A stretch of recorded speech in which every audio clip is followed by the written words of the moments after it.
Hello, I'm David Kerr, and welcome to CVTV News. My co-host, Deedra Haven, is away on assignment, but she will be back next week, so the show will be fun again. We are brought to you by Germanna Community College. Find your future at Germanna. The Stafford County Board of Supervisors voted to put a $50 million bond referendum on the ballot this coming November. Under Virginia law, the board's request needs to be approved by the Stafford Circuit Court before it can go to the voters. This is considered likely. Originally, supervisors considered a $70 million bond request, but in a compromise move, the board pared it down to $50 million. The bond includes widening Shelton Shop Road from Mountain View to Garrisonville, improvements to Morton Road, a continuation of improvements to Garrison Road from Eustis Road to Shelton Shop Road, improvements to Lay Hill Road, Onville Road, and widening and improvements to Leland Road. This is not the first time Stafford has presented voters with a bond referendum. In 2008, voters approved a similar bond referendum.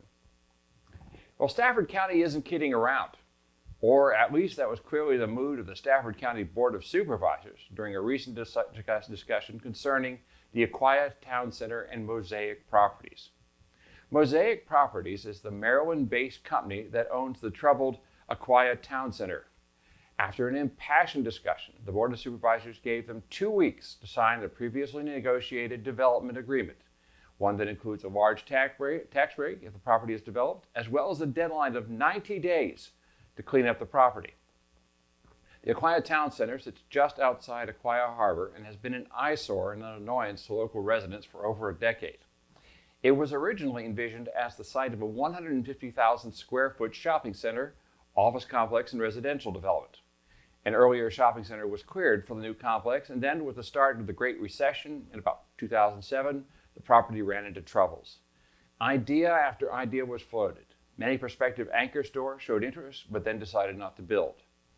A foundation for what remains is now a mix of apartments, an office building, a foundation for a building that was never finished, and many acres of littered and unkempt property, and what will soon be a closed Rite Aid. Yes, Rite Aid Drug, one of the few remaining businesses for the old shopping center complex, is scheduled to close on July 17th. CVTV reached out to Griffiths-Widewater Supervisor Jack Cavalier, whose district adjoins the development, and he had some strong words for the developer about the scheduled deadline. The community has waited long enough, said Cavalier, so it is up to Mosaic now to get the site up and running in 36 months. That means they will need to find tenants and begin construction before the end of the year. Additionally, a complete cleanup of the site in the next 90 days is an important part of the new agreement. The nearby residents who have to pass that blight every day deserve both, said Cavalier. He's a remarkable man, a remarkable young man.